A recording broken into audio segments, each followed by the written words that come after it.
Okay. She off your mind. Chai! Now wow, people wey suppose talk truth to power don't off mic. And if we talk, now 500,000 they go summer us, call them hate speech. But fear not, Maiyegun don't come. Him go torchlight every corner, nooks and cranny of all these bad people where they spoil our country.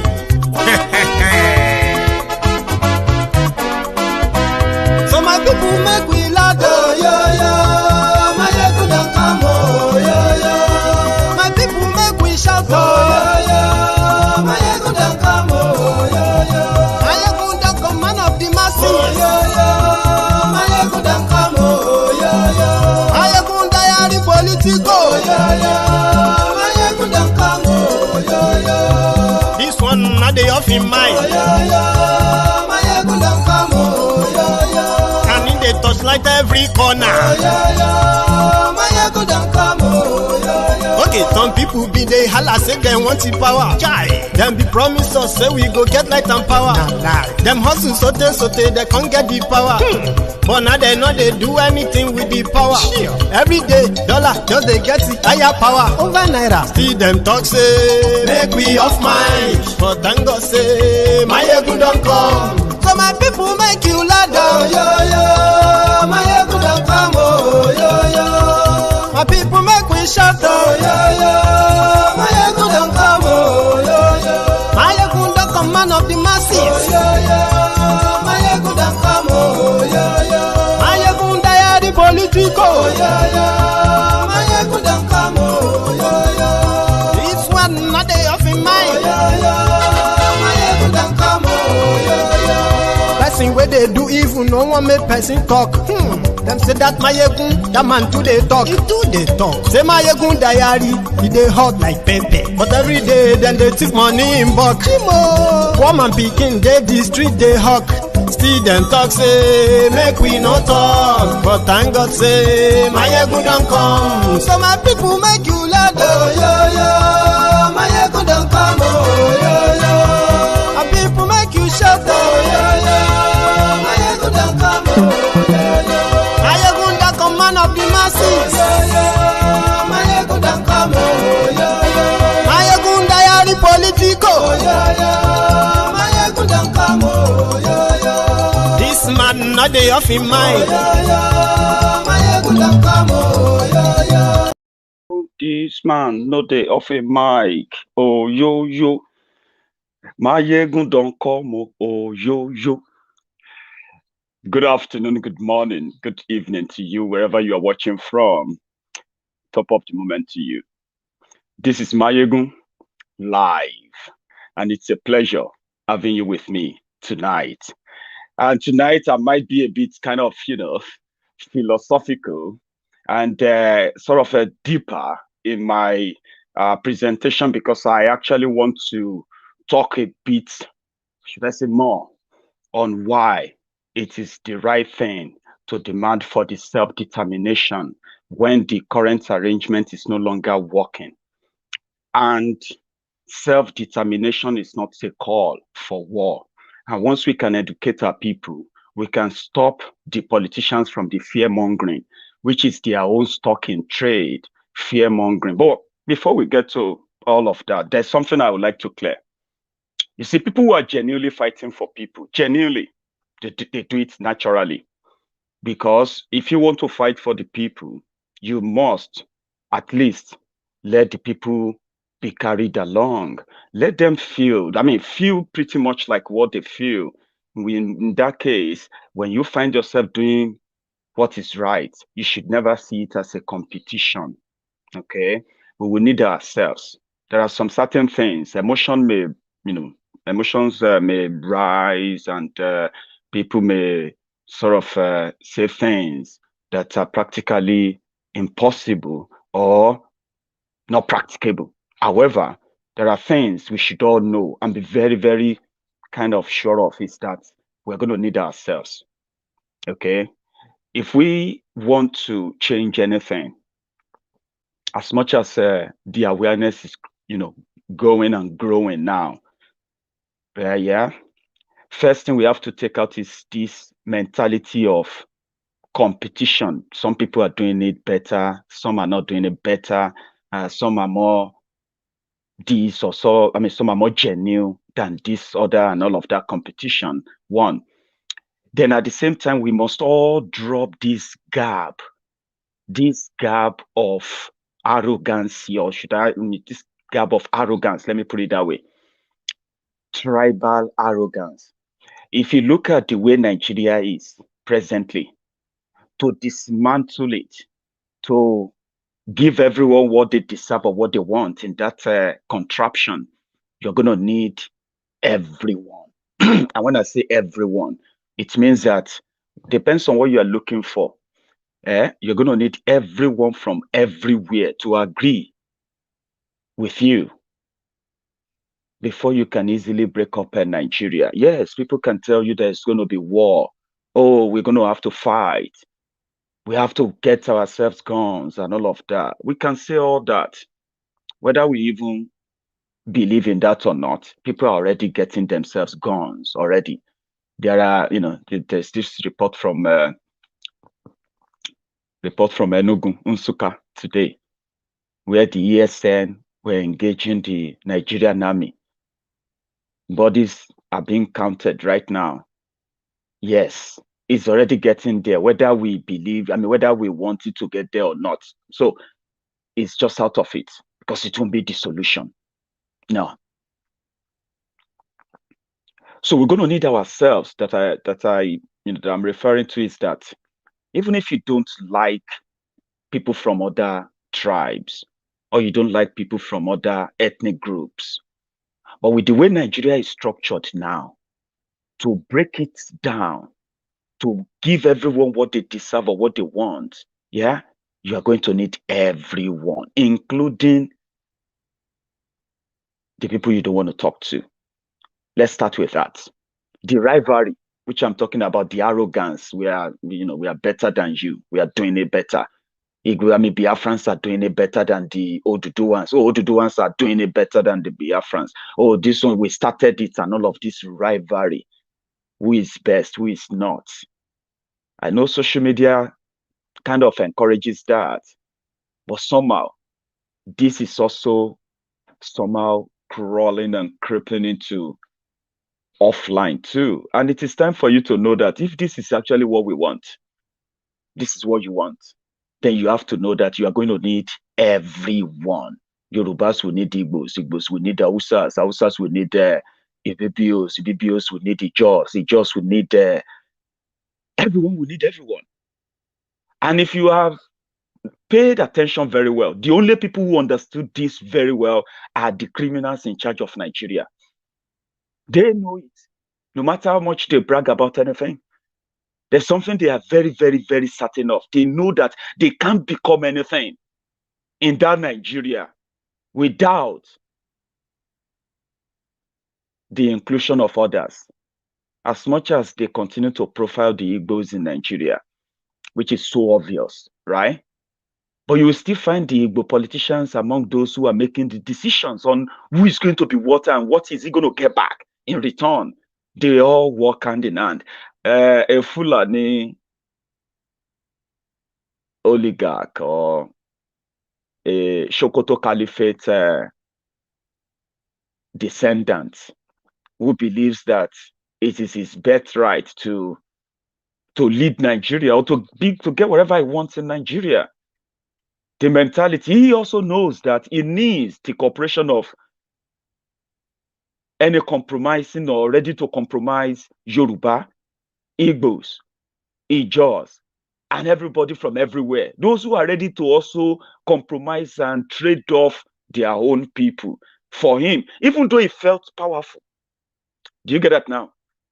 An average caliphate, descendant.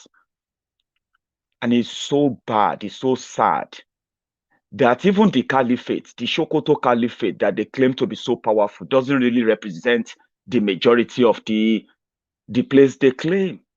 Not even the people they claim to love or represent or to lead. It is simply about the cooperation from everywhere. So they are the only people who understand it better. And if you and I want to use this next 1 week 1 week, 1 month, or 1 year, or 10 years, or the next 20 years to really make an inroad into getting people on the side of the truth that they say can set them free. What is that truth? Nigeria is not working. How do you dismantle it? How do you stop those who have used your division, your religious division, and they've widened the gap enough for you never to sit together and talk? And we are almost making the same mistake now. Even some of us who have these little followings on social media, we are beginning to arrogate some unnecessary importance to ourselves, the unnecessary rivalry to ourselves, pushing narratives that are completely going to alienate our own people, confuse them more without giving them any clear-cut map or plan of exactly what we are doing. I mean, so many people have been asking questions. But when I look around, what I see most is that people are doing a great job raising the awareness, using everything they have within their own reach to let people know about what is going on around them. But it is time for everyone to begin to drop that toga of importance, this toga of arrogance of some are doing it better or some are not doing it better. That's where I wanted to start from. It's important. The other part I want to take on is that once you realize that we need ourselves, even though we disagree a lot, yeah, but when you look at all our disagreements, yeah, and when you find that that's so well, you will realize that we are all looking for the same thing. We have all been deprived of the same thing. And what is that? Citizenship. Citizenship is what gives you all legal rights to claim everything that Nigerians are currently dreaming about. Citizenship. Are you safe in your country? Do you feel safe in the hands of those who are paid to protect you? Do you feel safe? That's the primary thing, the primary work of a government. And once you don't feel safe, and when you look around, nobody feels safe. Whether you are a Yoruba man, Igbo man, or whatever, when you look beyond this tribal rivalry and all these other things, then you can see the connection, something that should normally bring all of us together. Is it the poverty? Is it the neglect of the common people? Is it the rot, the corruption? Name it. Things that has brought Nigeria to our knees right now.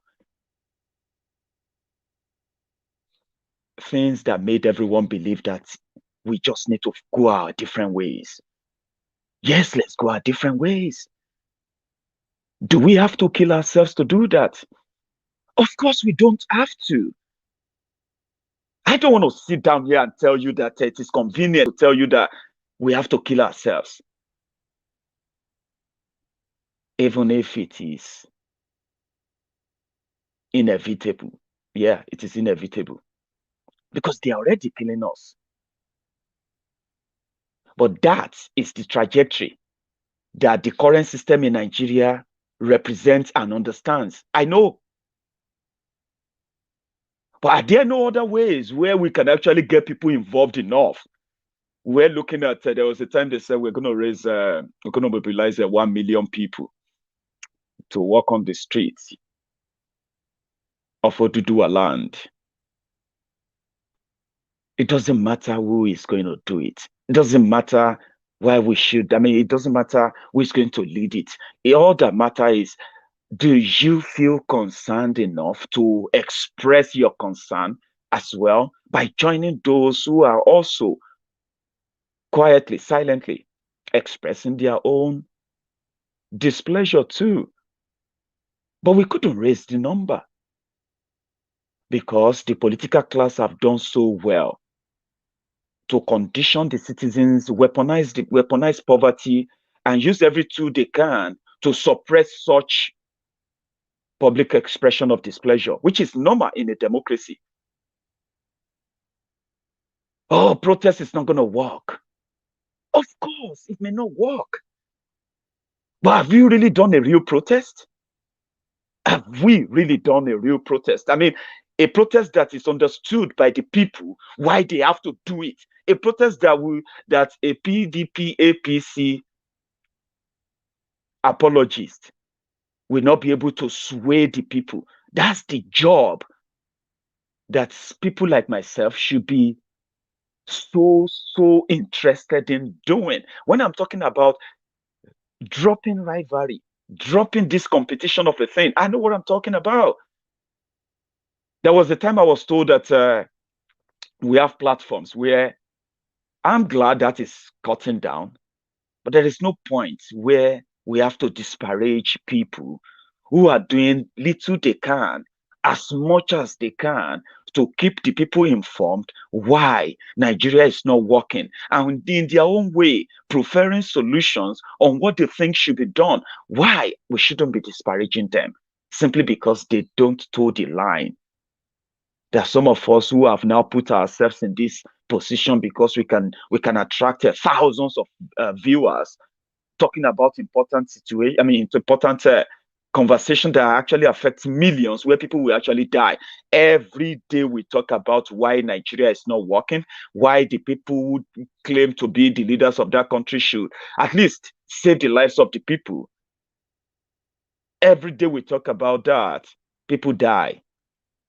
Then we shouldn't be seen as among those who are pretty much riling them up more to die. And what do I mean by that? We have people who have dedicated their lives at the expense of, at the riskiest of what it is now to go against the status quo in Nigeria. Then disparaging them on our platforms, calling them names, the continuation of trying to tell us who we should trust when we are talking about how to either break up Nigeria or secure self-determination, autonomous regions for everyone, which will be the catalyst to final breakup of the country, stop the bleeding, and all of that. We should not gaslight ourselves by tagging those who are standing up as not doing enough or being cowards because they are not calling for war, they are not calling for arms and all of that, the way we are calling for it. It is convenient. It is. I'm saying this simply because I know as much as we are doing our best to bring ourselves together, to understand ourselves, knowing that we need ourselves, we still have many of us who still believe that the rivalry, the suspicion, and the rest of that keeps us divided is exactly what you need. But let's go beyond that. Yorubas are demanding for self-determination. Self-determination means that Yorubas wants to decide our own fate. We want to be in charge of our own destiny. Please don't misunderstand me. Part of what they said they have restructured Nigeria to be is that they segmented Nigeria into states. Then every state, you have the indigenous people there in charge, remotely controlled by the people who segmented the country. A country segmented into states without the, what do you call it? Without the involvement of the people that are going to live in those states. They segmented Nigeria into states, cut people away from their own people, cut them into different states, and then in the process, they said they've restructured Nigeria. And then you have Yoruba governors, you have Igbo governors, you have Hausa governors, you have Fulani governors, you have Berom governors, you have all these states controlled by the puppets of the a central government that is so powerless. Do you get it now? That, a center that is so powerless, that is only there existing just for the existence sake. And then you have the puppets who can only decide what is written and dictated to them from Abuja. And they said, well, we've restructured Nigeria. What else do you want? Go and meet your governors. Go and meet your reps. Go and meet everybody. Stop blaming Nigeria. Why do you want us to break up Nigeria? Why don't you go and blame your governors? That's the deceit that it's like a redo that they give to you to go and resolve. Oh, take this redo. Why is Nigeria not working? Don't blame Buhari. Don't blame federal government. Blame your governors now. Why not blame your representatives? As if to say we are all dumb and stupid to forget how they emerged. How did your governors emerge? How did your reps emerge? How did your president emerge? How did they come by? What is your electoral process that brought them up? Did you have a say in that? Was it really, really legit? Now, when you look at that critically, do they have any responsibility to you? How come if you are the ones who produced them, who actually elected them, how come they are not listening to you? How come they are telling you to listen to them because they can tell you what they know? It is all part of it is part of the whole manipulation process. So if you are finding it, why can't we just go and blame our governors? Why don't we just go and elect another governor? How do you pretend that you can actually elect a governor in Nigeria? Like legitimately. They know that if they implement what is called the electoral reform, yeah, that will automatically probably put a little bit of a change in how you elect your representatives. So maybe you can then have the opportunity of electing people who have the interest of every community at heart. That is how you build a country. That is how you bring everyone together when they are involved. Election, a due process, election, not a manipulated, rigged, bought elections. So you don't elect them. They are not answerable to you, but they are now telling you that don't ask us to break Nigeria. Go and talk to your governor. How do you talk to a governor that says the solution to stopping terrorism is to give land and build free ranches and give that to the people the government of Nigeria couldn't keep out of Nigeria because you have an open border that the federal government of Nigeria cannot control, that the state governors doesn't even have a say, and the terrorists are in, and the solution is what? Is to build them ranches.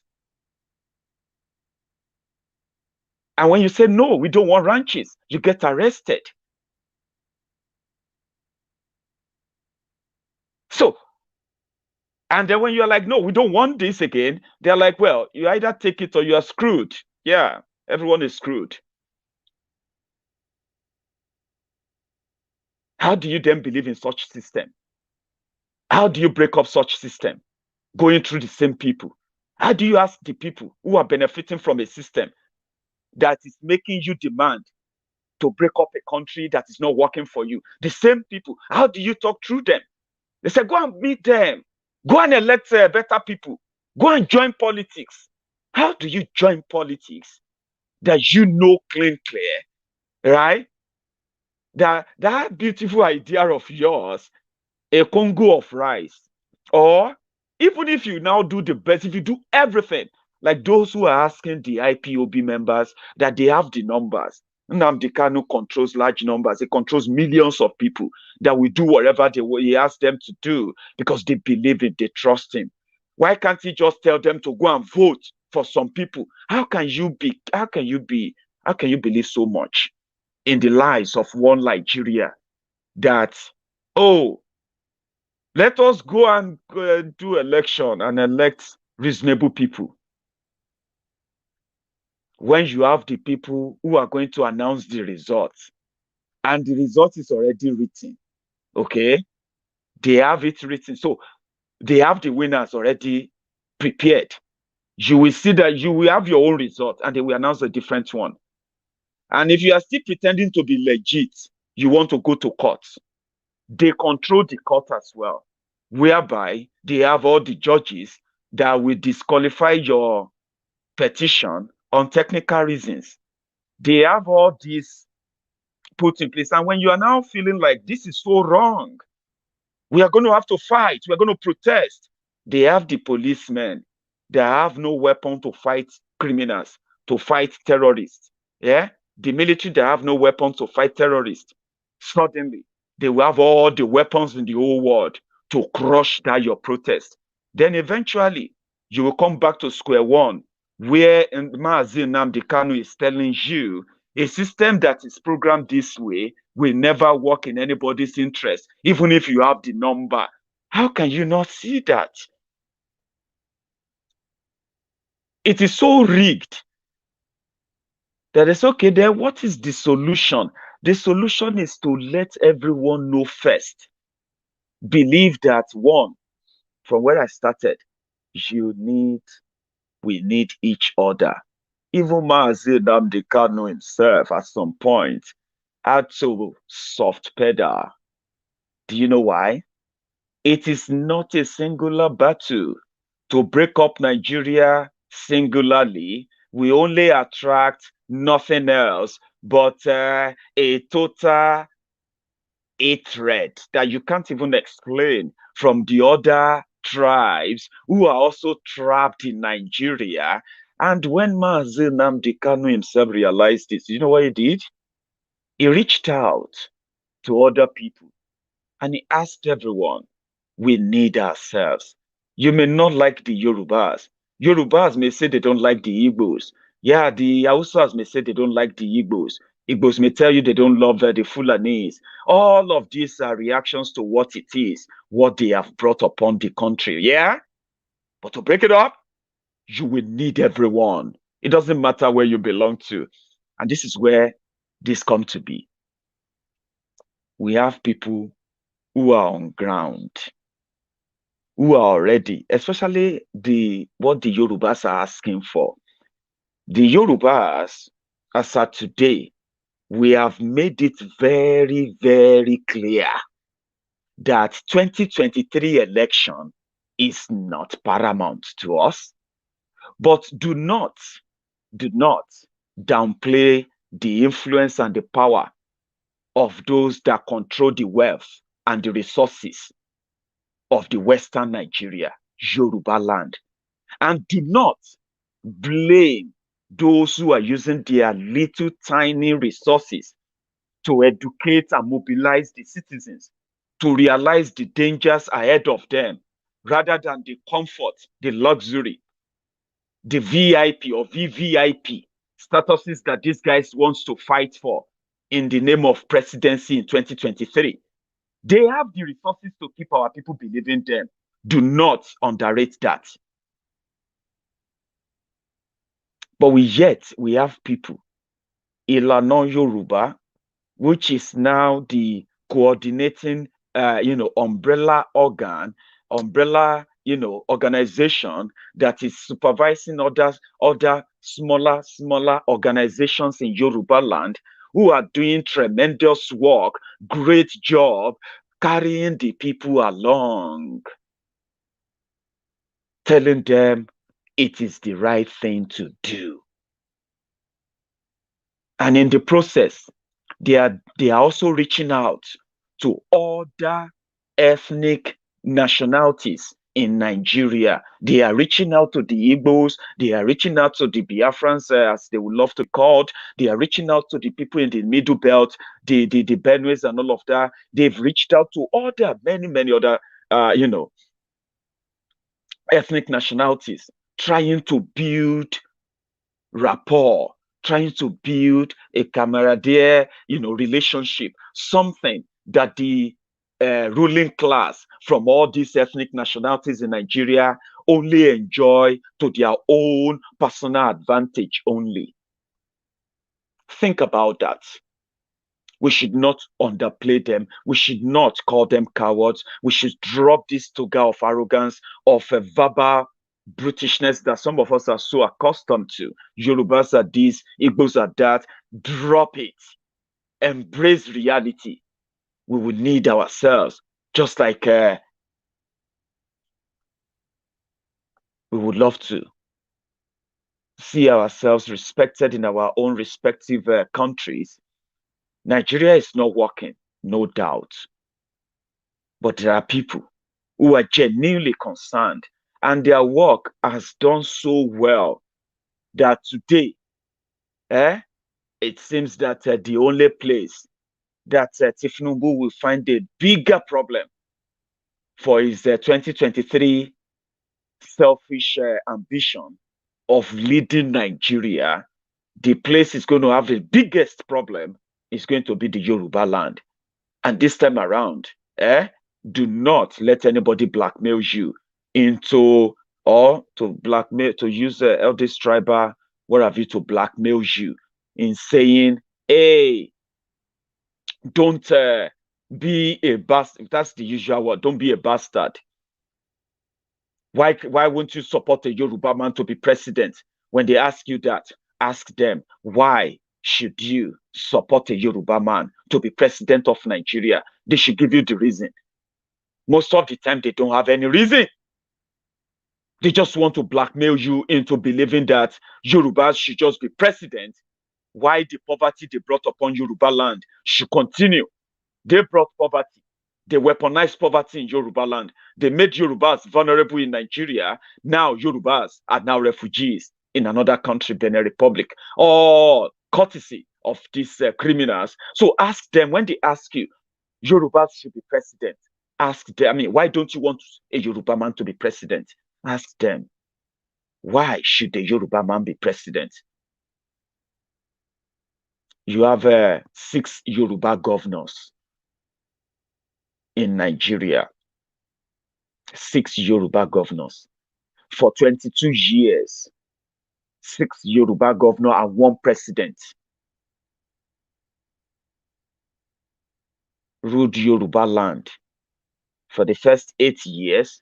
And since then, every governor in Yoruba land, deputy governor, speaker, deputy speaker, all the National Assembly members coming from Yoruba land, all the status of assembly members in Yoruba land, those who are writing the budget for Yoruba land, those who are executing the budget, those who are borrowing money in the name of Yoruba land, using the caveat of the federal government, using the grant of the federal government of Nigeria to impoverish our people for 22 years. 22 years, 1 president. How many governors? 6 governors every 4 years for 22 years. One of those who also became those early governors in Yoruba land is an old man now that they are now saying should be the president of Nigeria. But for 22 years, Yorubas are now poorer than before. Our youth are now more jobless than before. Our infrastructures are more decayed than before. Schools ruined, hospitals dead. Look around you. The economy, the mainstay of the Yoruba people, agriculture, something we are so proud of, something that people used to, back in the days, farmers, they were not poor farmers until politicians took away everything from them, until the politicians destroyed everything. They were not poor. Farmers were sending their children to universities conveniently in the olden days. It is now called the olden days, like it was like decades and centuries ago. Farmers in Yoruba land were sending their children abroad to go and get university education. Farmers, uneducated farmers who valued education, and they didn't want, they didn't want their own children to be like them. They were so rich because the economy they relied on was their ancestral lands, Yoruba land, Yoruba people. When I was growing up, it was there was this annual ceremony where we as students and the state government, right? We as students will grace the occasion of agricultural display. I don't know how old you are, but I'm 37, and therefore I'm talking about the children born in the 80s, right? So primary schools in the 80s, you will be you must have attended, if you attended public school, by the way, you must have attended this agricultural display where farmers, you will see your fathers, you will see your neighbors, you see people from your communities bringing out their freshly harvested farm produce to display them, to show the whole communities, to show the government how harvest and the planting season went well, harvest season went well, and the community can grow food, like those good old days. They don't do that anymore because there are no more government farm settlements anymore. There are nothing to encourage you to stay on the farm anymore. Yeah. And even when people wanted to go back to those good old days, they are now trying to mechanize farming in Yoruba land. We are educated people. Educated people. We started commercial ranching way back in the 50s. Way back in the 50s, where we have the different government settlements scattered all over Yoruba land. We were using agricultural, forex from agriculture, cocoa money. We used that to build the first skyscraper in the entire Africa, cocoa house in Ibadan. Those were our legacy that we got from agriculture. All of that are gone now, because now we are now, 22 years after these criminals took over. Those who claim that maybe we should now wait and elect another president. Maybe when Yorubas have presidents, is that when your farmers will be able to go back to farms? Come on. So we don't believe them, but they have the resources to stop everybody. They couldn't build electricity. So if they are telling you that Nigeria will be great, that we should stop asking it to break up, yeah? Ask yourself this. They are trying to gaslight the citizens who are tired of their failed promises, okay? But look at it this way. Have you seen it in has it been in any record where Igbo governors, they put resources together and they build a very big power station that will connect all of the Ala Igbo, or will connect Ala Igbo? Listen to this again. If you want to understand that, one, that Nigeria is not working, everybody knows that. That the criminals in charge of Nigeria deliberately keep Nigeria what it is, everybody knows that. And also, to let you know how everyone that wants to point one finger or the other from every tribe should please look inward. I am using the Igbo governors now. Have you found it in anywhere in the history, 22 years of democracy, where Igbos have been, unquote, in quote, have been electing Igbo governors? Because they have been electing Igbo governors. So it has always been Igbo governors that have been governors in Igbo land for the past 22 years, okay? Same with the Yorubas. So it has always been Yorubas governors being governors in Yoruba land for the past 22 years. So now, have you read it anywhere that Igbo governors, so they put money together and they built this giant, massive power station to generate 24 hours electricity for the entire Igbo state, to create economy that can grow itself. As much as they talk about it, power, road, this and that, Abi, they are supposed to be speaking for the Igbo people, right? For 22 years, have you seen them build any? That they say, oh, because we are Igbos. That is why they did not allow us to use the power station we built, because they know that if they build that power station, many people will build their wealth in Igbo land without leaving Igbo land. That is one. Have you seen it anywhere in the past 22 years where you have the people who are currently parading themselves as Yoruba leaders or former Yoruba leader, this Yoruba that, yeah? Have you seen it in anywhere in history? You as a Yoruba man or a Yoruba man watching me right now, okay? Have you seen it anywhere that Yoruba governors, they pull resources together and they build this massive medical facility, let's say 5,000 bed,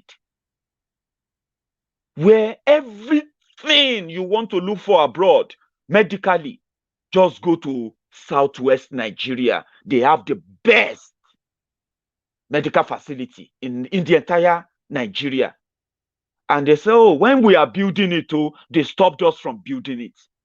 But have you not been seeing them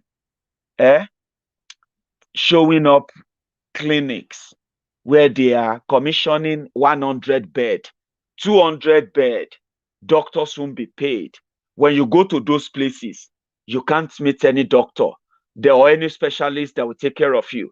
There is no medical, any medical welfare for the poor to say, oh, you can access medical care as a Yoruba man, a Yoruba woman, old man, old woman, children. If you go to Yoruba land, they have the best. Did they build any? Now, since they couldn't build one, so to say, oh, maybe when they were building it, they stopped them.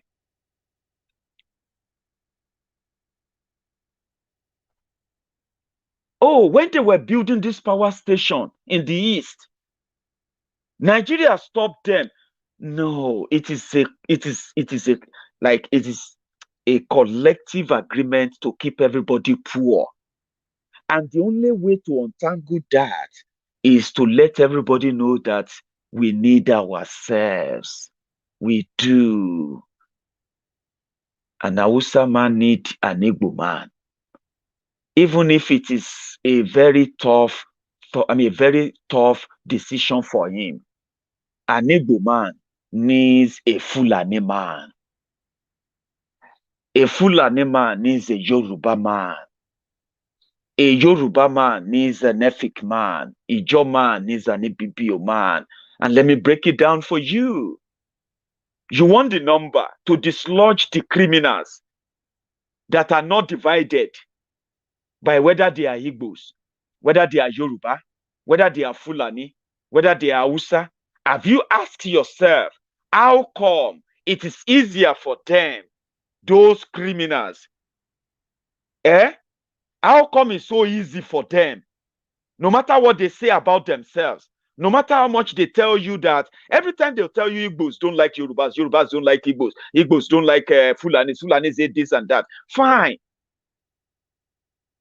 In context, Abi. But have you asked yourself, how come they love themselves?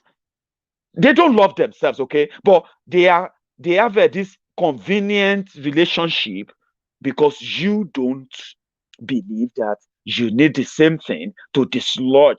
Do you know that if you begin to meet an Igbo man, if an Igbo man has the mentality of talking to a Yoruba man, I mean, talking generally about everything that concerns everyone, when you have the ability to build that bridge, when you go beyond this, that is why I don't like Yorubas. This is why I don't like Igbo's mentality. Yeah, when you go beyond it, and you go down below the surface of it, and you begin to tell yourselves, okay, yeah, I don't like you. This is why I don't like you, because my politician said you hate me. the politician says you are, I mean, you know what I'm talking about, then you will be able to probably listen to that Fulani man too. When I say Fulani man, I am trying to bring you to reality. Don't deny that you have the Fulanis in Nigeria. That you also have those terrorists who have now collaborated with the local terrorists who are also Fulanis committing all these crimes should not make you completely deny their existence. They exist. They are your governors too. They are your lawmakers too. You can't deny them. Then do you know that if you go beyond those criminals who are the governors, who are the senators, who are the president, and all of those positions they hold, not in the interest of them, you realize that when you talk to the average Fulani man, he can actually understand why he will be more safer, respected, and prosperous if those that represent him actually have his own interest at heart. Since those who claim to represent him continue to tell him that you hate him, and you continue to say, I hate you. This is why I hate the Fulanis. An average Fulani man will read it that way, and he will just have to listen to what his own political criminals are telling him. But when you go beyond that, yes, you don't want to be with the Fulanis in the same country because you all have the right to be in your own country. Nobody should tell you shouldn't have the right. You do.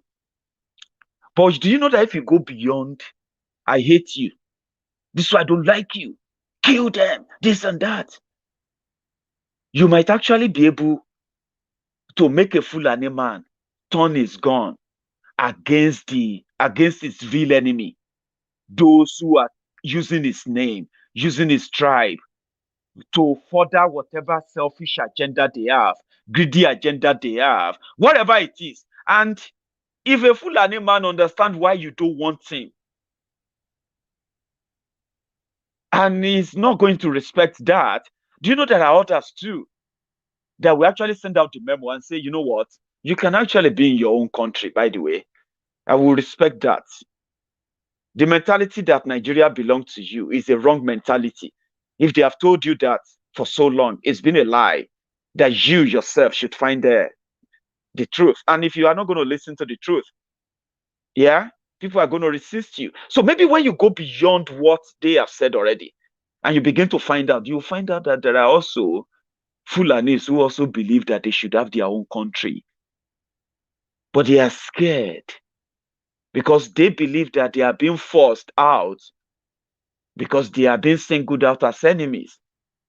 Because that is what their politicians told them. That's what their own emirs are telling them. And that is what your own politicians are telling you too. But if you go beyond that, one day when you ask for 1 million march, you will see 10 million people on the street. Because an Hausa man will want to have his own country too. If you understand why Nigeria is not for him, and he knows that you will respect him if he has his own country. I mean, why not? These are the things that I believe that we should be encouraging. We should encourage this, even though we know that the violent part of it is inevitable. Okay? We can also pretty much encourage our people to continue to work towards self-defense, building an army to fight a war. It's a big thing. And we should all live in that reality today. Okay? They have war. There is already war ongoing. That war is the war supervised by the Fulani government in Nigeria. That's what they have done to you. Unleash the war and then begin to manage the war. But if you look at it very well, very, very well, you will realize that even those who claim to be superior beings, who have the power to control everybody in Nigeria, the acclaimed Fulanis, some of them, they have pushed their luck so far that even their own communities, the communities they claim to represent, they can no longer go there. If Boko Haram is going back to Daura today, do you know what type of security they're going to send in? How can they need so much security to guide somebody, one person, that is going back to his own people? Meanwhile, the people are subjected to the same psychological trauma every day. They are not even proud to be called Fulanis. How can you be proud to be called Fulani when you are now refugees in Benin Republic? I mean, when you are now refugees in Chad, when you are now refugees in Niger, when you are now refugees in all these places. How does that make you a proud Fulani? So if you look at it very well, it is pretty much about a wrong narrative that if we pay attention, they are not safe from the pang of the terrorism that those in charge unleashes on everybody. It is just pure business. Pure business. It is not just about the Fulani agenda as they want to do it. Yeah, push it, push them away, take over their land, implant hemias there, control it, and what? After that, control it and what? Make emir in Yoruba land, and what? What will happen after? So that they can live forever, or what? Even though it's impossible, it's not going to happen. Forget it. But it's pure business, selfish, greed. Something that is not even in the interest of their own people. How can you be pushing for land grab in southern Nigeria? When your own people who are supposed, okay, if we all agree that Bokwari is a Fulani man, why can't he just, and he's from Daura? That means the people of Daura are Fulanis. So how come the people of Daura are refugees in Niger and Chad? If the people of Borno are Fulani, how come they are refugees in other countries? It is a pure scam that we must all resist, and we need to reach out. When you begin to let them know that if you think the agenda of Fulani or Fulanization agenda to take over everywhere is to make you feel superior, you are wrong. I'm talking to you right now because, well, I said, let us reach out. Let us build bridges. Let us talk to ourselves that if you look at it very well, it is not in anybody's interest. Whether you are a Fulani man, a Fulani woman. The only thing I found out of this whole thing is that the politicians who are using this whole thing, they are making you become endangered. You are becoming endangered among other ethnic nationalities in Nigeria. They don't trust you. And you think Fulani agenda, Fulani this, Fulani that. We can do this, we can do that. Makes you superior. You are wrong. It is a scam. Look at it very well. Look inward. Whose children are they kidnapping from schools? Or do you all actually think when they talk about Arewa, they are all Muslims? How wrong are you? How wrong would you be? So you as a Fulani man, when they are talking about power, you have the power, yeah, but is the power in your interest today? Are your people safe despite having that power? So it is not in your interest. It is a scam. So you shouldn't have any sense of superiority. Don't have any sense of superiority over any other ethnic nationalities in Nigeria. It is a scam. Who are those children that are now famously known as Alimajiri children in northern Nigeria? They were meant to be the children of the Fulanis. Or are they not? Shouldn't the power you have give those children education, healthcare, protection, the future that will be in the interest of the Fulani agenda? Shouldn't the Fulani agenda be about educating the children, protecting the women? I mean, if the Fulani agenda is for the Fulani, if you take out this pseudo superiority that they are pushing in the media, we will make anybody president. If anybody want to break Nigeria, we'll stop them. we control the presidency, we control this, all these controls. Shouldn't those controls be something that is to protect the children from kidnappers? Shouldn't that power be how to economically empower women, how to protect communities, how to generate a prosperity? But is that what it is now in northern Nigeria? Or your supremacy, Fulani, Digaramina, Fulani superior, this and that? Is that all about the southern Nigeria? That you are superior over southern Nigeria? No, come on. There's no superior tribe in Nigeria, okay? Everyone who is living,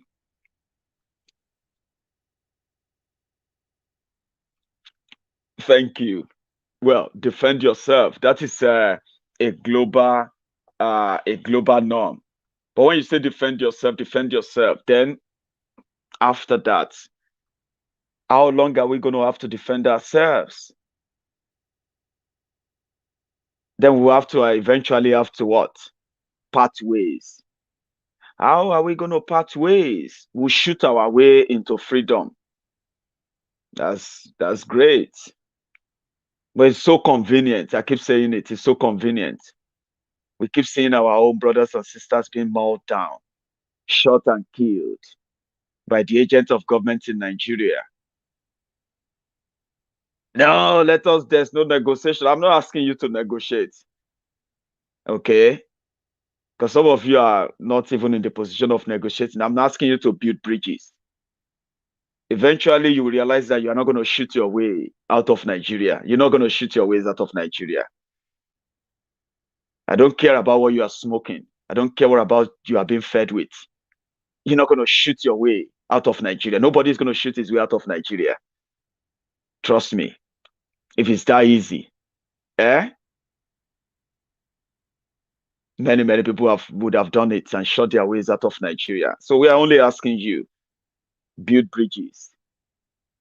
Tell them. And today, I think people are thinking in the right directions too. And that's why I always give credit to this man, Mazi Nnamdi Kanu. He's so foresighted a lot. He's decided to take the Biafra radio to the northern Nigeria, take it to the core heart of the Fulani land. Just a moment. I think okay, AK, you're on the wrong platform, okay?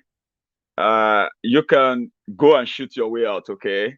And if I have any of our guys, any of our viewers, any of our brothers who probably feel like I'm encouraging you to go and be anything you want to be, right? And you don't feel comfortable about that, okay? And you don't know how to exit, I can help you, always help you, all right? Shoot your way out of that, and we'll continue to count the bodies.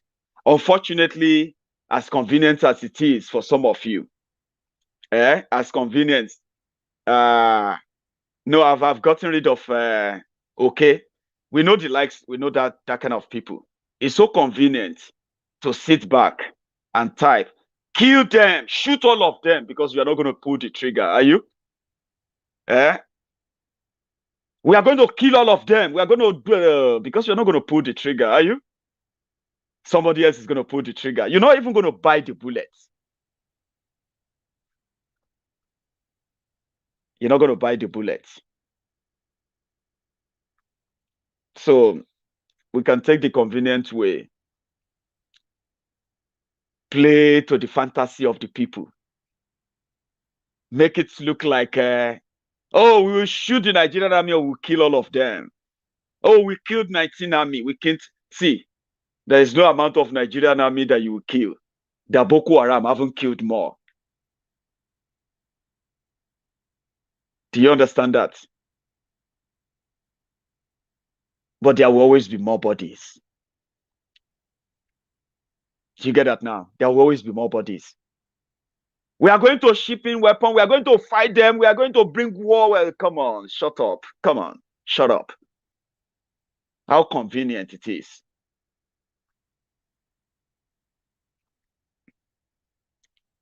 Boko Haram have killed more than 5,000 Nigerian soldiers than ever reported. So what are you going to do that is going to be like they've never done? But yet,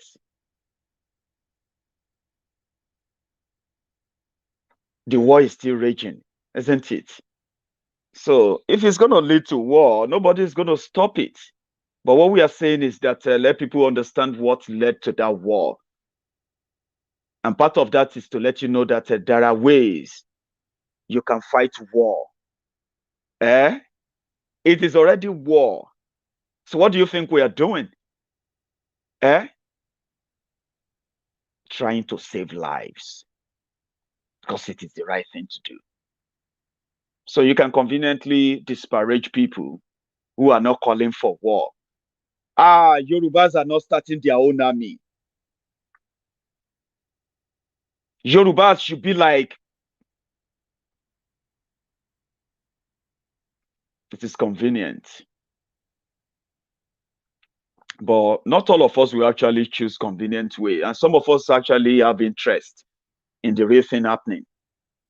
We know that there are some certain things that are inevitable. There's no amount of what I say here that's going to stop the confrontation between the Nigerian army and the ESN in the East. It is long overdue. Before today, we have been saying it that any day the Biafrans pick up arms, Nigerian governments are going to bleed. They said, but the people are going to bleed too. But the people have been bleeding for years. And where has that brought us? They militarized the eastern Nigeria for years now. Where has that brought Nigeria? Has that brought the Igbos back to Nigeria? Has that brought the unity they are all yearning for? Would that stop any war? Of course not. But if Mazi Nnamdi Kanu, like him or hate him, if he realizes that except the people in the core north realizes the danger they are also in, what they are covering up, messages like this are also to appeal to them, those who know the truth. They watch you blame them for everything, by the way. And since all of you are so conveniently interested, all these guys, they are conveniently interested in clout chasing. 1,000 retweets, 5,000 comments, 10,000 viewers, and all that nonsense that gives them that clout beyond scratching the surface. There are actually some of us who are really interested, because when you put that blanket of blame, you're also annihilating those who actually feels like you don't know, guys, that we are also suffering. So Nnamdi Kanu decided to take Biafra radio to the heartland of northern Nigeria. Would you say it's stupid? Would you say he didn't know why, or probably he didn't know to choose war than to take his message, which is more powerful than that gun that some of you can conveniently post on social media? This is the gun for Biafra. This is the gun that the Yorubas are going to... What nonsense. Very convenient. Are you telling us not to fight? Who is asking you not to fight? There's already fight on. But what about you reach out to those who can make the fight better? What about you begin to let those who are giving base to the criminals who continue to hold on to Nigeria? What if you take it to them and you let them do the fight for you? There's something called Trojan horse. Trojan horse, or Greek gift. It is an art of war. Some of you must have read about that in a way. Greek gift or Trojan horse. You know the story behind it. So they said when the Romans wants to break, when the Athens, when the Greece, when they want to defeat the Romans, they gave them the Trojan horse, a very giant, massive statue horse, as a gift of their submission to their supremacy. Inside that us is filled with soldiers who are only on one mission, to unleash the greatest, what do you call the greatest, stab in the heart of these powerful emperors. During the time they are celebrating their victory, why don't you learn how to use the Trojan horse, the Greek gift? The people that give them the base they rile up all the time. Whenever they want to unleash they want to unleash war, political war, using tribe, using religion. Do you know their base? They appeal to their base, the base that they have weaponized. Why do you think they always have that millions coming out every time, despite the terrorism in northern Nigeria, despite the failure in leadership in northern Nigeria? Why do you think they always have the number? Give them the Trojan horse. That's what we are asking. We're not asking you to turn to Ode or to call Malu Boda. Do you know how many of those people there that are willing to actually befriend you? They actually love the idea of having their own country away from Nigeria. But when you are so blind by your own ignorance, how would you see it? When you're so deaf with your own hatred and all of that, how would you see it? We are talking about a general profiling where they profile everyone. That's what they do. Then you, a product of profiling, want to profile others too. Do you want to say taking Biafra radio to northern Nigeria is not a Trojan horse? It is not an harmful one. The northern criminals, they are endangered people. They are criminals that have endangered their own people. Their people are refugees. They want to turn the entire country to refugee camp. And there you are. We are talking about that. I spoke about unnecessary rivalry. We can do it better. Now they do them better. Look at the ESN. ESN, they are facing them. Do you really think ESN was formed to face the Nigerian army?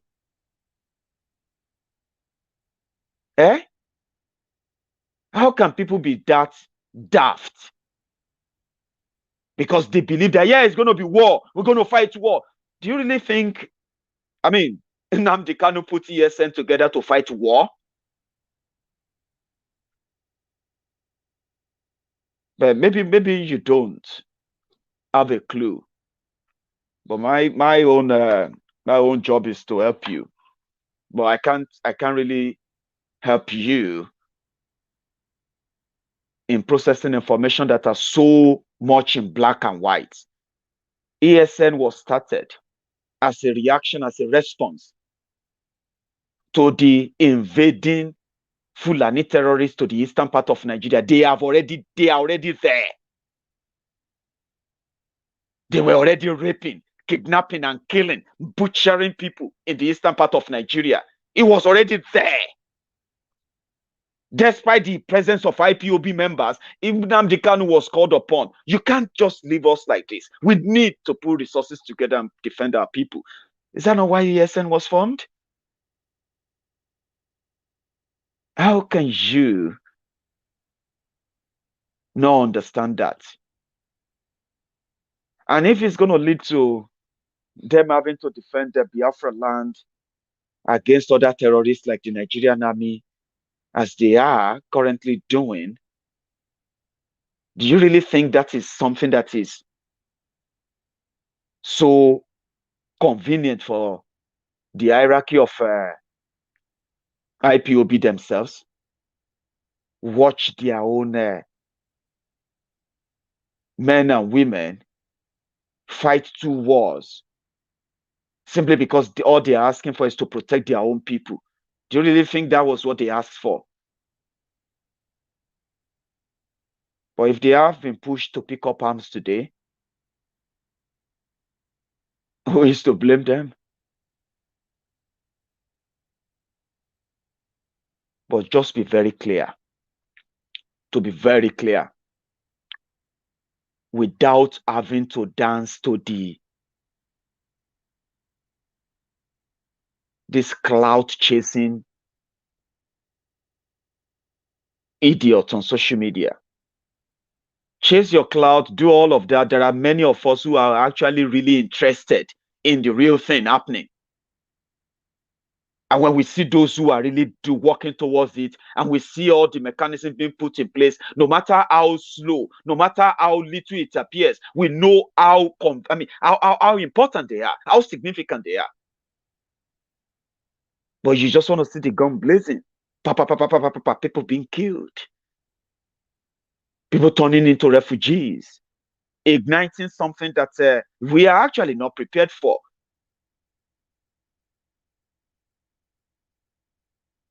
How do we do it? We give them the Trojan horse. The Trojan horse is what?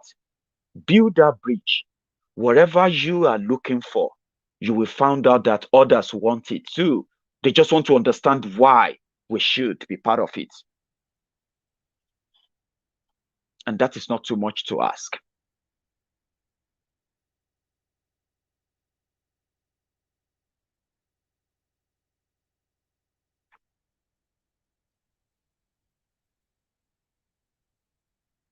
It doesn't mean how long. How long have we been talking about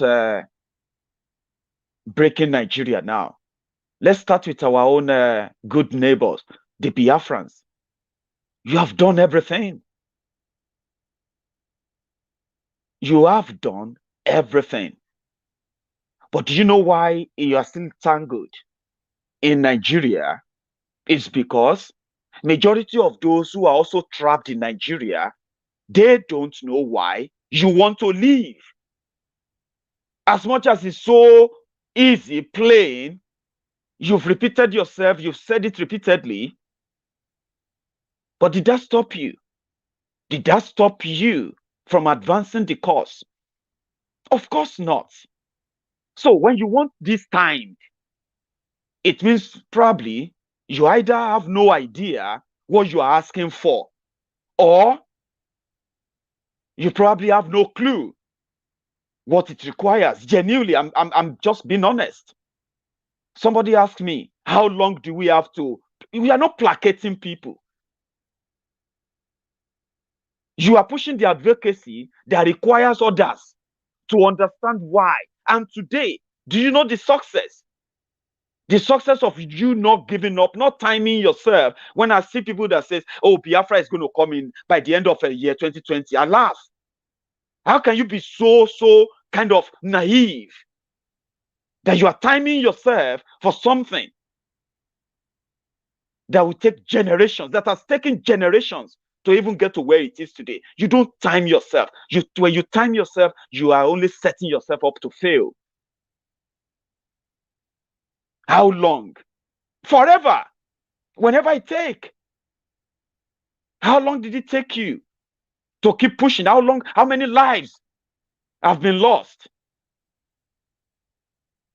How many are still going to die? I don't know. Well, Maiyegun, then you don't have the answer. Oh, really? Do you? Give me a timeline and tell us how, step by step, how that timeline is going to work. The only timeline that works is when you build that alliance, even though it is it can be so inconvenient to do so. It is the trap that we're talking about.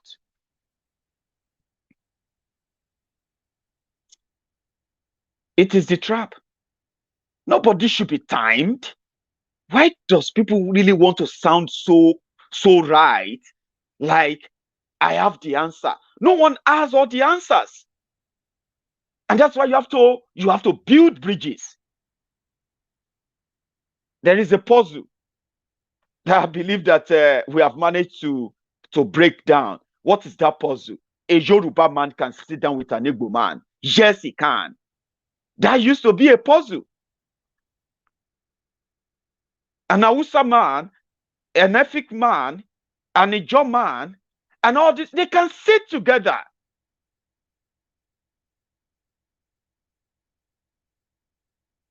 That is a fact. But they will tell you it's impossible. Then they want to time you. We're going to declare this also time. We're going to declare that this time. The time will come, it will pass. You are setting yourself up. I mean, you're setting yourselves up because you don't have all the answers. You find the answers because you know that you need yourselves. Whether they are going to break up with them or not, at the end of the day, there will be a unison. That's why I respect everyone who has been doing their bit to encourage the self-determination of Yorubas in Yoruba land and outside Yoruba land. All alliances are not going to result into fruitful end. But what is the harm in trying? What is that harm in trying? I want to sit down with an Igbo man and say, well, I have an idea of how we can break up Nigeria. And an Igbo man will say, yeah, okay, fine, let's talk. What do you say? So, well, this is my idea, this is my idea. And the Igbo man will say, ah, man, don't you think that would be, but I have this idea. This is my idea. Then you meet a Middle Beltan or an Ijoman from the Niger Delta. And he says, oh, I have this idea too. It's okay. You know what? Why don't we put all these ideas together and put it to work? How do we do it? Then an Igbo man will go back to the Biafrans and talk to them and say, well, this is my idea. In our own right, this is how we're going to do it. And we cannot, you see, we can't say we don't have those people already. We are not saying we should start from afresh. I'm not telling you that we have to start afresh. There are already people doing it.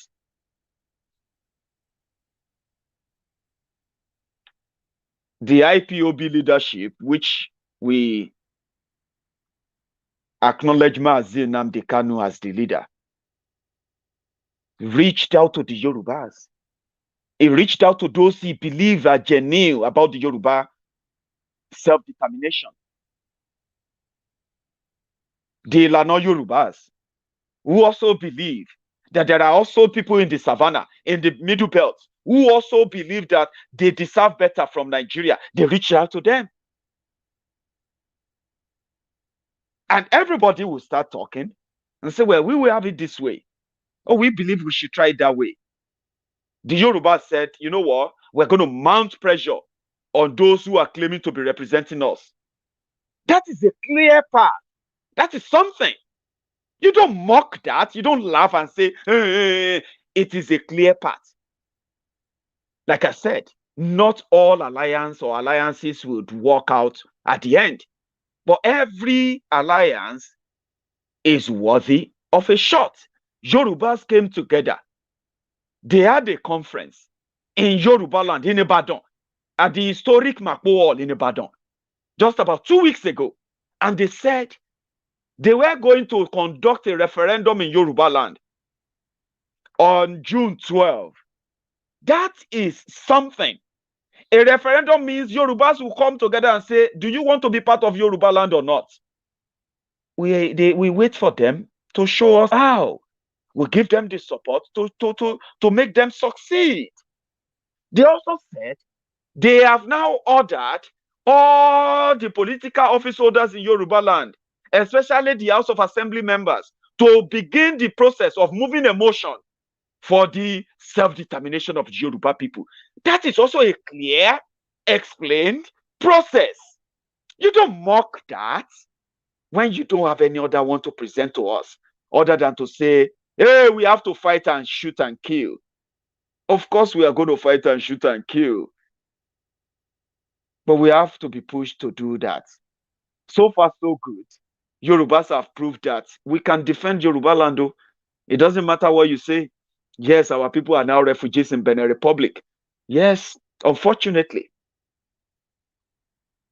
But it is still pretty much on record that the two most terrorizing Fulani warlords in Yoruba land were apprehended, or either chased away or arrested by no others but Yoruba warriors. Do not take that credit away from them. And as much as you know as well, that their efforts are being sabotaged by no other than the Yoruba ruling class. Don't take it away from us. Don't underrate what we can push, especially when we're actually pushing it and meaning it. So, what am I trying to push? To tell you there. Mazi Nnamdi Kanu knows that Biafrans will need the Yorubas. If Yorubas can break even, if they can manage and break even the contact that the hold, that their political class, the hold that the political class have on them, if the Yorubas can make them very obviously clear that they can separate the bribery of presidency from their safety and self-determination, then the Igbos, the Biafrans, they will be one step closer to achieving Biafra. That doesn't mean that the Yorubas are those who are going to give Biafrans Biafra. That doesn't mean that the Biafrans are those that will give the Yorubas Oduduwa. None has a say on how to give each other the country. No. But we both have a say in deciding how we are going to part ways. Because when you build allies that way, and they are able to break the political chain, which is so strong and powerful, because it is the same political connection that this political class in Yoruba land maintain with the federal government of Nigeria. So to break that, please, come on. Don't make it look like it is an easy peasy thing. If it is so easy peasy, how come they are yet to dislodge the criminals in Igbo land? It is the same polemic, what do you call it, kettle of fish. As it is so hard, pretty much like impossible, to convince the political criminals in Igbo land to believe in Biafra. Don't make it look like it's going to be conveniently easy to convince the political criminals in Yoruba land. Don't make it, don't flatter yourselves and make it look like you have that magic wand. What magic wand?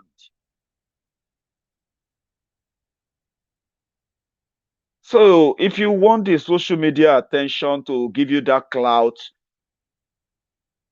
enjoy it. But in reality, people who know, they know. And I hope those of you who have the opportunity of having enough people watching you, taking on and putting those who have, put on their own, what do you call it? Those who have put forward or laid bare their lives or risking their lives to champion what they are championing on ground and off the place. Thinking you can ridicule them. I was told the other day where the leader of Yoruba land, the leader of the Ilana Yoruba, who the team that is coordinating, or let me say the organization that is coordinating the Yoruba self-determination advocacy and campaign, you are rubbishing him on your programs, taking him to the gutters on your programs. And at the same time, on the other hand, you are also saying it that Yorubas and Igbos are same, but at the same time, you are dragging Yorubas, dragging them on your programs, dragging them and dragging us through the mud, feeling so powerful, feeling so influential, feeling so important. Abi, well, just to let you know that no matter how much you do that, I'm advising you, all of you, to stop it. And to those of you also on your own different platforms as all of a sudden spokesperson for the Yoruba people, dragging the Igbos on your own platforms, trying to make your own presentations around why the Igbos are this and that. Congratulations. None of you speak for either tribes or anyone. And when you enjoy, when you are done with your, what do you call it, the attention you are getting from those who are possibly agreeing with you, right? With those tribal slur, ethnic slurs and all of that. Yeah. When they are done with you, they will discard you. Then we'll still come back to the reality of appreciating those who are really, really, really putting out their own lives with what Nigeria is. The alliance we are talking about is not just by words, it is by action. Respect is earned. And Yorubas, we have earned our respect. We don't need the validation of anyone. We don't need anybody to come and validate us and tell us that either whether we are doing well or we're not doing well, how we are, pushing the advocacy for Oduduwa Republic, whatever you want to call it. We don't need anybody's validation. What we need is just everybody's support, the alliance. And if you can't give it, we will actually earn it from those who earn it from. And we are not going to be timed. Okay? When is Oduduwa Republic going to come? It is going to come when the people are ready. And when the people are ready, they will ask for it. No political class will be able to hold them. And at that time, not even any of them that is holding any political office will be able to deny the demand of the people. We are Yoruba people. We are not barbarians. We are not idiots. We might have opportunists among us. We might have those who have used the advantage of their positions as Yorubas, to trade off our freedom, sell off our rights, sold us into a country of injustice, and continue to tell us to stay in there. But nevertheless, that's not who we are. So when we are ready, which we are almost, we will demand it, and it will be bloodless. Bloodless, I mean, isn't that the right way to ask to part a country? Should we be sitting down and be asking ourselves and tell ourselves that we're going to kill ourselves? We're going to kill this, we're going to kill that. Is that actually what normal people should do? Of course, barbarians will tell you, we're going to do this. For every life lost in Yoruba land, an average Yoruba man, I, as an Omoluabi, I feel like Yoruba dying for every life that is lost extrajudicially. Yeah? So why would I want a situation where when I can't even raise money to help those who can't afford medical care in Yoruba land, then I will have to raise money to feed refugees. So if it comes to self-defense, don't rule us out. We have the capacity to do that. But self-defense in the sense that when we feel like our land is under invasion, which we believe our land is under invasion, we are doing all we can, to cut them off. And as much as they push further, then Yorubas will push harder. So don't underrate it. Underrate us. Self-determination is the right thing. It is not a call for war. And Yorubas will continue to do all we can to reach out to our neighbors, our brothers, our sisters, across the Niger, across the wherever you are, because we are all illegally, erroneously, and criminally merged together as a country. But they are now telling us we can't talk about it. We can't discuss our differences. We have to live and die with the choice they have forced on us. That's not going to last. And we need our people to be part of it. And we know we need ourselves. And this is why I said I should share that with you. We have done so well. We have done so well in Yoruba land that at least half of Yoruba people living in Yoruba land today are more aware of Oduduwa Republic and why self-determination for Yoruba people is important. So we need to keep pushing, keep pushing. The politicians are also raising their money, spending the money about 2023. People are going to still campaign for them. You know why? Because they still have the hold on our people who have been, subjected to their weaponization of poverty in that part of the Nigeria. So what do you expect? They are still going to push out money. They are still going to do what they do. They are still going to mobilize thousands to their campaigns. Please do not rule it out and say, well, is it not the Yorubas who are looking for Oduduwa Republic? If you use that parameter, then I will ask you, what about our our Igbo brothers and sisters, our Biafran brothers and sisters. They are still doing elections there, even though we have election apathy. They are still doing campaigns there, paying people to come out and campaign for APC, campaign for PDP. When they call out for 2023 now, they are still going to do campaigns there. Are we going to then say they don't love Biafra? Are we going to ignore the weaponization of poverty that is all across? Or are you going to say weaponization of poverty is only in Yoruba land? They sent Opus Odima, Supreme Court governor that people didn't vote for.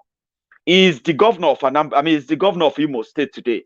There are millions of people living in Imo State. Do they have any choice of sending him away? That they couldn't send him away, does that mean that they agree that he's their governor? Or does that mean that you don't have people there who are feeding fast from the system and they will continue to tell you that Nigeria is working? Does that now mean that they don't love Biafra? Don't let us always be so blinded by our own little ignorance that says when the politicians comes back to do what they do best, come back to take over the people they have impoverished for so long, and they continue to use them, not because they need them for any election. They just need them to, they just want to use them to validate their own control. And they will laugh at us, Abi. Don't be one of those that will laugh at them. Because at the end of the day, the joke will be on all of us. But when we continue to push, maybe before their 2023, when we make sure that the people no longer want the 2023, I mean, genuinely now. And yeah, maybe if we can make that happen first, then we can begin to change, right? The trajectory that they have foisted on us. The trajectory of, yes, you can wish it, but when we are ready, because they have all the power. They are the only people who can order the military to start bombing you from here. We don't have the money, the power, the resources to go and fly plane and go and to even bomb Bourdillon, bomb Asurok or where.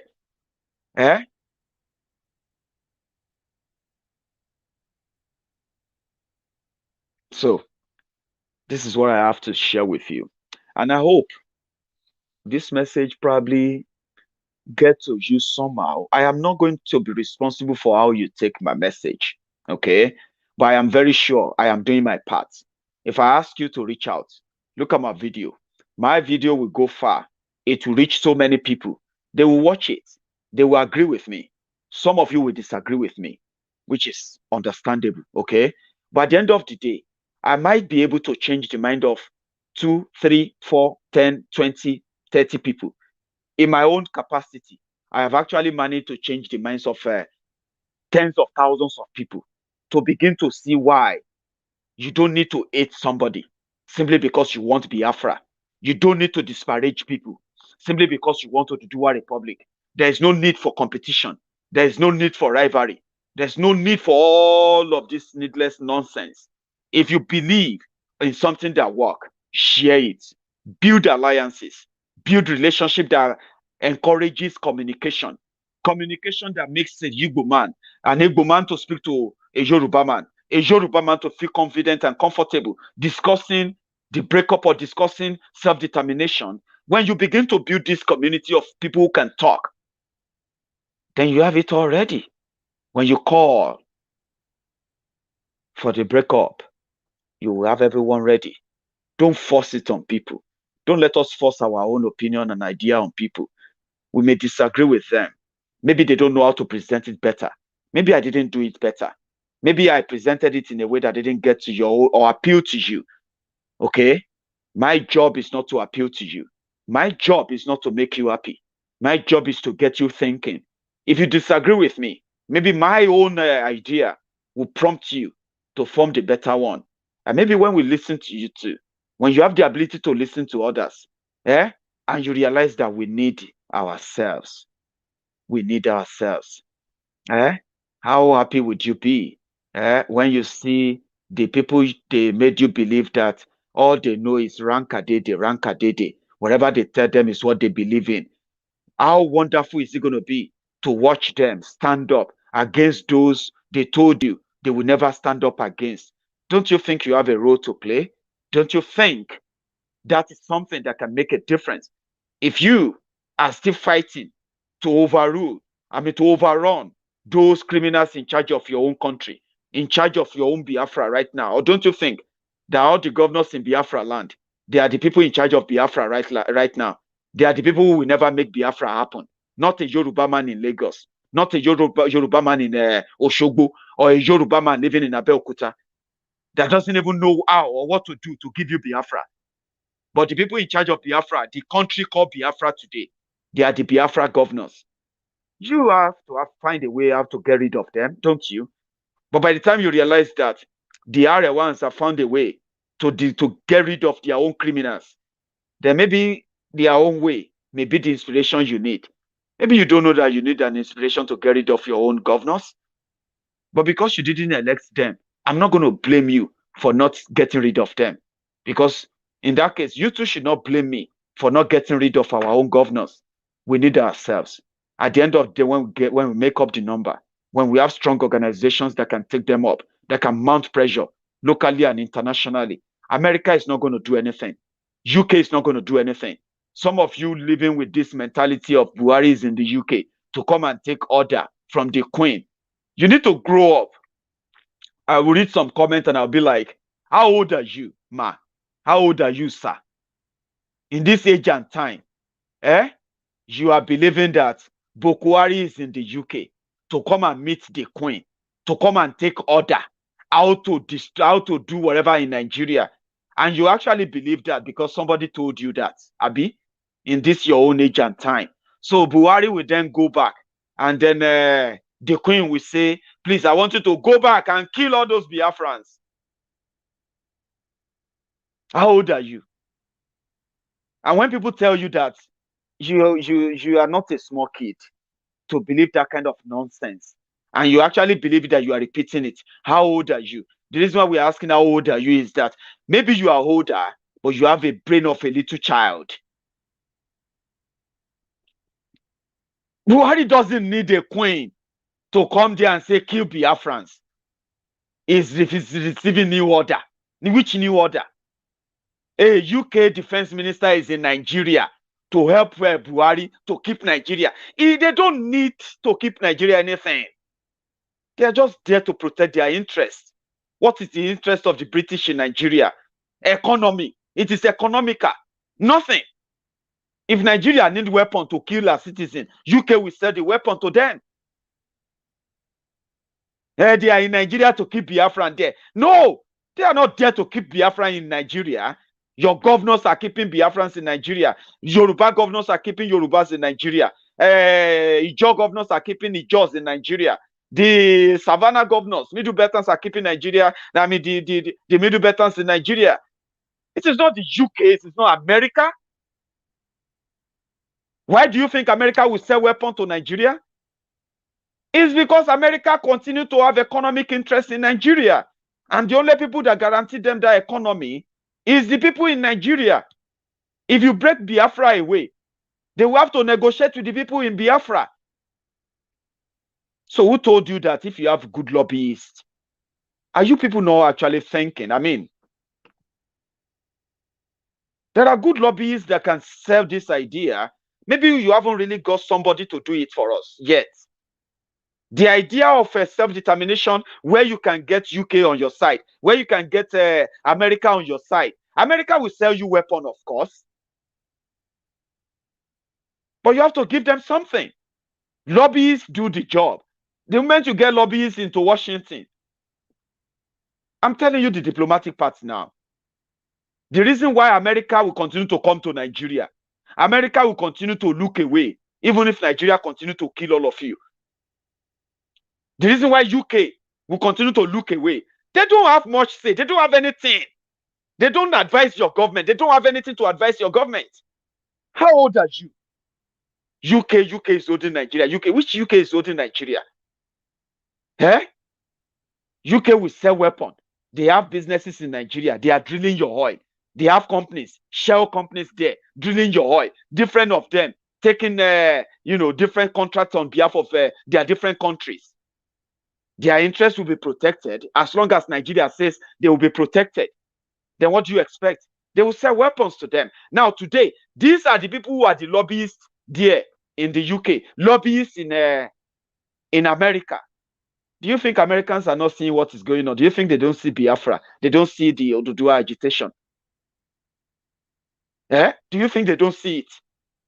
So if somebody tells you that UK is holding you and you believe that, can't you just actually, then what should you do? What should you do?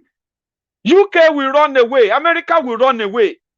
If they see you take down everybody holding you, the people guaranteeing their stay, they will run away.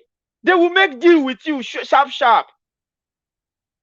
Overnight, they will make deals with you sharp. When the ISIS took over Syria, took over every oil field in Iraq and everywhere, and they are selling their oil field. Who do you think were buying the oil from them? Selling the oil they are taking from Syria during the war. They are selling it to the Western market, selling it to China, selling it to everybody. Who is buying it? America or UK? Who are those selling weapons to the ISIS? America or UK? Who told you America is the one holding you? If you go after them, break your country down, do everything, waiting they care. But when you put lobbyists in, who can do a clean job? I mean, you promise them your oil. Tell them they can have this and that. Get good negotiators. Let them go and sleep and wake up in Washington. Do you know how much you actually have to pay diplomatically to get people to push Biafra? What Mazi Nnamdi Kanu is doing is called the greatest awareness. The greatest ever seen by a black man from Nigeria. And I'll tell you why. It hasn't really achieved its greatness yet. When Biafra campaign, when Biafra country agitation can boast of having more than $10-15 billion war chest, Biafra will come within so certain time. America will push and say, well, these guys have money. They have oil. Maybe that is what will eventually end it. As Biafrans have their oil in Abia, they have it in their own Niger basin. Maybe if they have people who can put their resources together, real money of a country, you want a country, a real money of a country, lobbyists. Even if you have to start a war, there must be something that will make America come to leave Nigeria. Nigeria is a cash cow right now. Nigeria is a cash cow to all these interests. Now that they've added China, you have to give something back. So UK will not give it to you. You will not write a letter to the United Nations, they won't do it. You will not write anything to anywhere. They are seeing it. But when you continue, when we have the people on our side, that can be much powerful than $1 billion. Do you know that? If the people take down the political criminals in Yoruba land, for example, and the whole world see the uprising, in southern Nigeria, for example, 10 million people on the street of every state, the whole world will see it. They will see it. They will listen. But we haven't gotten to that yet. And that is the job that people like us are doing, trying to make everybody understand you have a role to play. We need ourselves, the Yorubas, the Igbos, the Hausas, the Fulanis. Let everybody hold their own countries. Let everybody, we can. Why not? The fake one they put together is collapsing. Why should you want to keep that alive?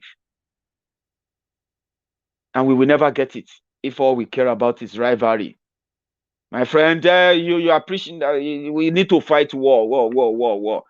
You are sitting down there, you think that's how it works? Of course it is not. Okay? It is not. And the criminals in charge of Nigeria, in every part of the country, they also kind of, kind of ahead of us. Until you have the people on your side, until the people believe that it is time.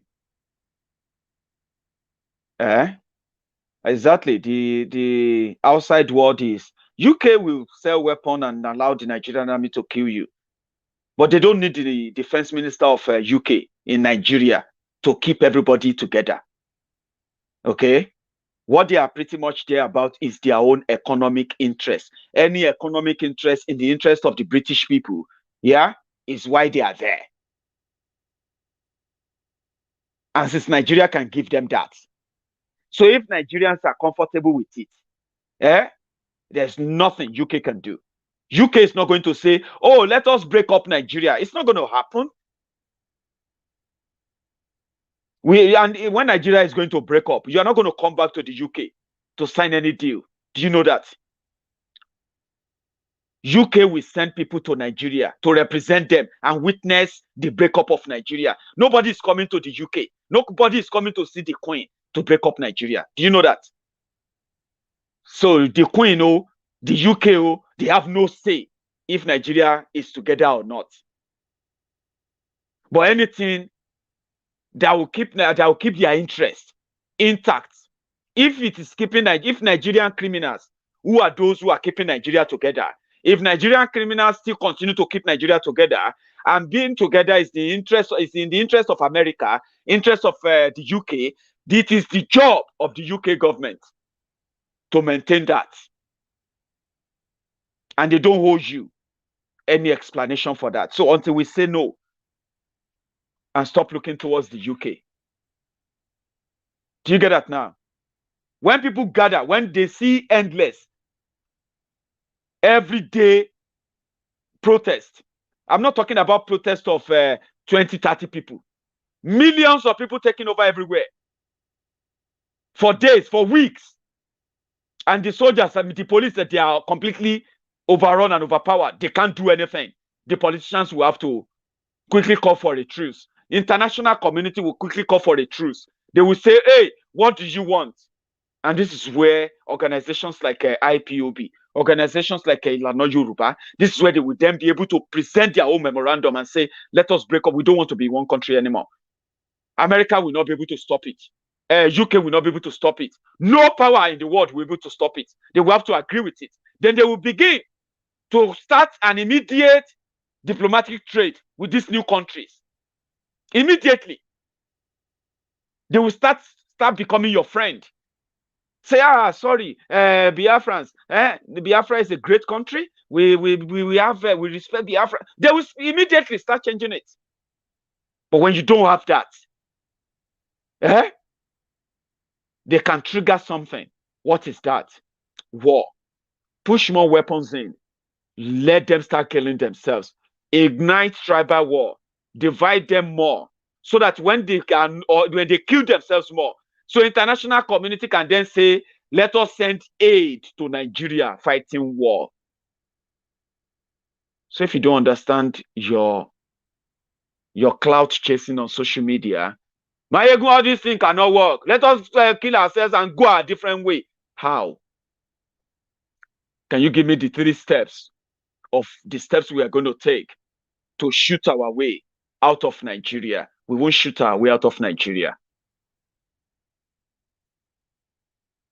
We're going to negotiate our way out of Nigeria without ruling out the imminent shooting our way out if we have to. So they will send peacekeepers. The ESN that are privately currently now funded by people trying to get weapons. All of a sudden, ESN will have enough weapons. When you now finish killing, they will send peacekeepers. Your children will become this and that, yeah? Then they will say, we need to unite the country. By then, there will be nobody to come and sit down and say, let's break up. You don't have an idea. Because by then, Many of us will be calling for international community. Hey, America, Canada, France. Hey, Nigerian soldiers have killed 300 people in Oshogbo. Oh, they have killed 500 people in Aba. They have done this to children. Oh, hey, what is this? Oh, Jesus. You know what I'm talking about. International community help us. So at that time, nobody going to talk about breakup anymore. It will be about, let us send aid. Let us bring peace. And that can last for years. Why not build something that is more powerful? Humans. Build human understanding, relationship. Drop this your toga of arrogance.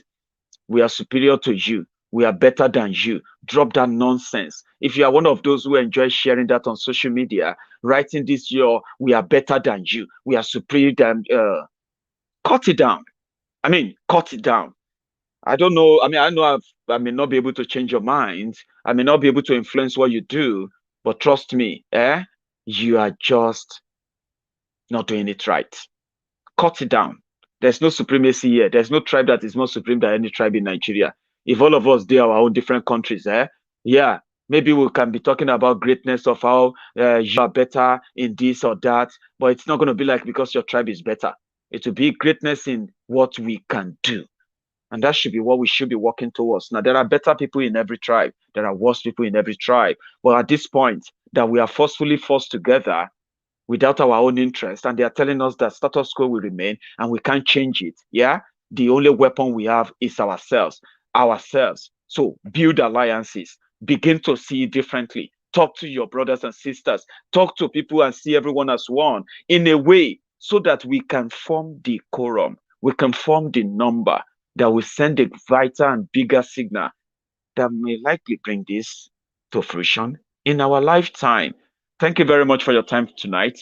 I've got a lot of stuff. A lot of stuff I want to share with you. I got too deeper into what I was saying.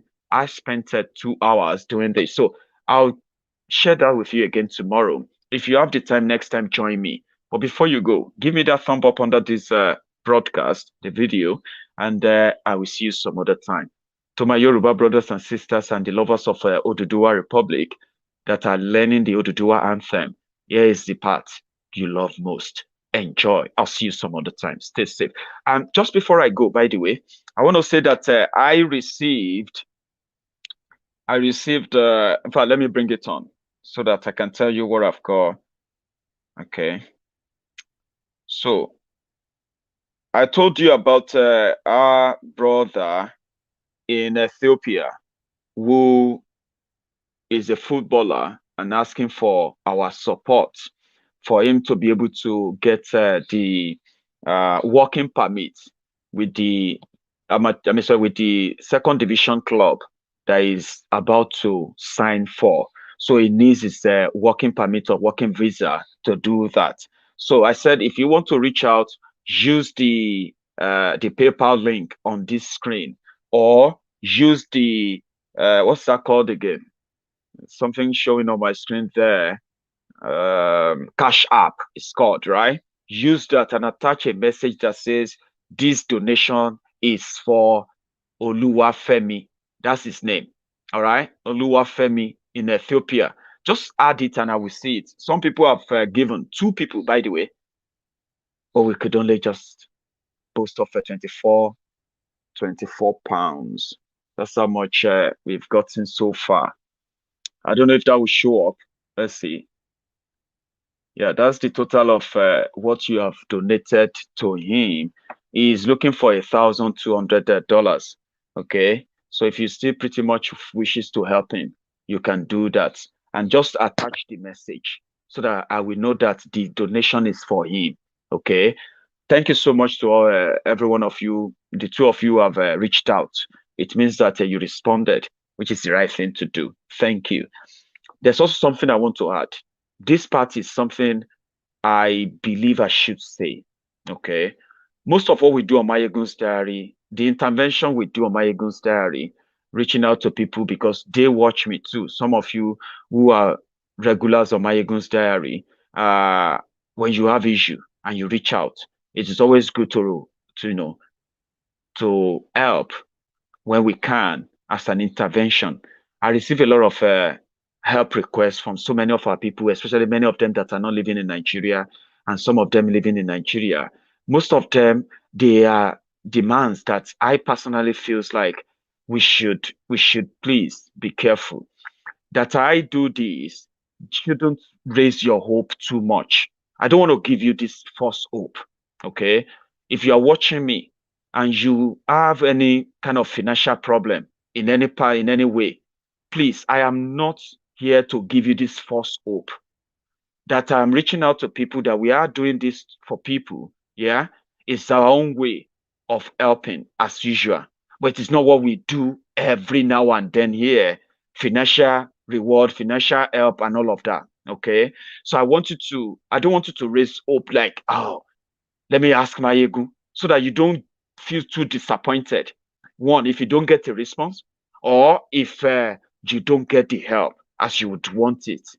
Please don't always think I am the next stop whenever you need this financial help. I am not always, because to be sincere, we all want it better. That's why we are asking for the better deal for everyone. Okay. So I said this because I know many of you will send me messages. Some of them, I get the messages so late that sometimes I feel so bad, right?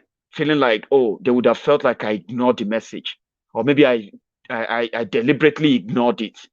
No, it's simply because, one, I may never have intention of reading any messages that has to do with give us money or help us with this. Okay. So if I pick one and I share that with my friends, it doesn't mean that we are going to raise money, that huge money for you. Okay. But when we call it intervention, whatever we are able to get out in a timely manner, we'll get it out for you.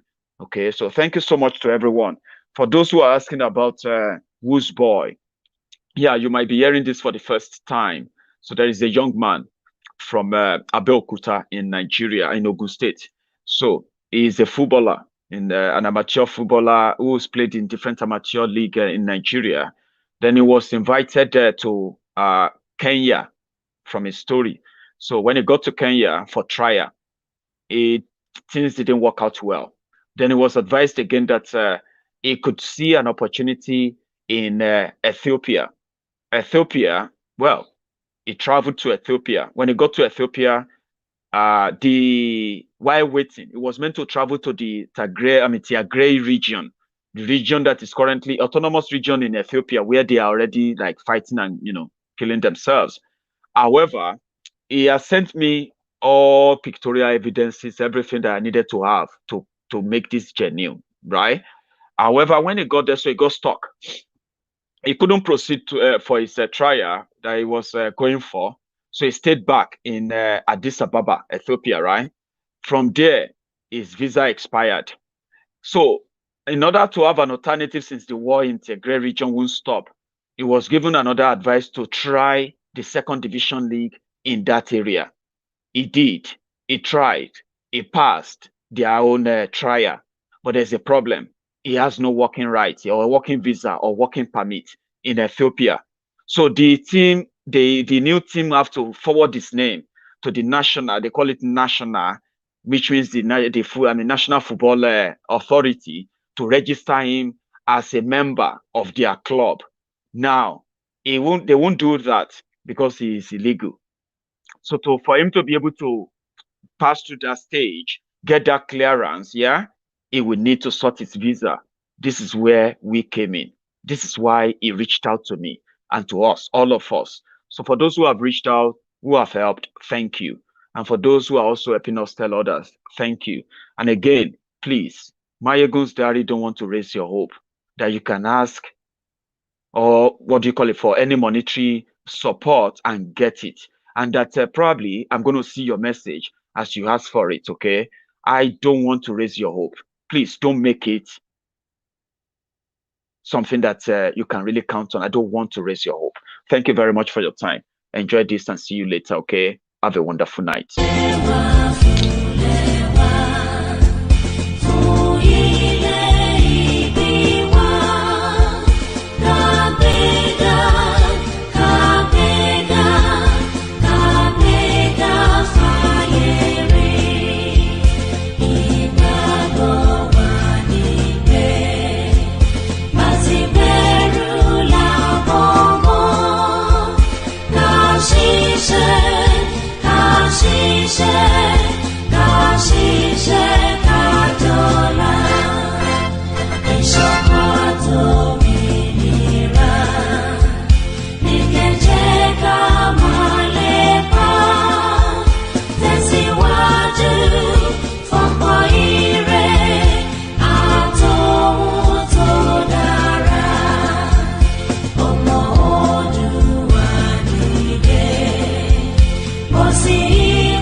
ọ̀jẹ̀lú ẹ̀súnra kì í. Maiyegun ti dé. àní ẹ̀súnra kì í. Maiyegun ti dé. lórí Facebook. Maiyegun ti dé. àní ẹ̀súnra kì í. Maiyegun ti dé. lórí YouTube. Maiyegun ti dé. àní ẹ̀súnra kì í. Maiyegun ti dé. bọ́ bàbá gbé wúrẹ́. Maiyegun máa wí. àní ẹ̀súnra kì í. Maiyegun ti dé. ijó ìgbádìyẹ. Maiyegun máa wí. àní ẹ̀súnra kì í. Maiyegun ti dé. pẹ̀sìdó bá rúfin o. Maiyegun máa wí. àní ẹ̀súnra kì í. Maiyegun ti dé. kí gómìnà kówó jẹ. Maiyegun máa wí. àní ẹ̀súnra kì í. Maiyegun ti dé. ọlọ́pàá tí ń darí bá. Maiyegun máa wí. àní ẹ̀súnra kì í. Maiyegun ti dé. aṣòfin tí ń rúfin o. Maiyegun máa wí. àní ẹ̀súnra kì í. Maiyegun ti dé. òkúrọ̀ olóṣèlú. Maiyegun máa wí. àní ẹ̀súnra kì í. Maiyegun ti dé. ọ̀jẹ̀lú ẹ̀súnra kì í. Maiyegun ti dé. àní ẹ̀súnra kì í. Maiyegun ti dé.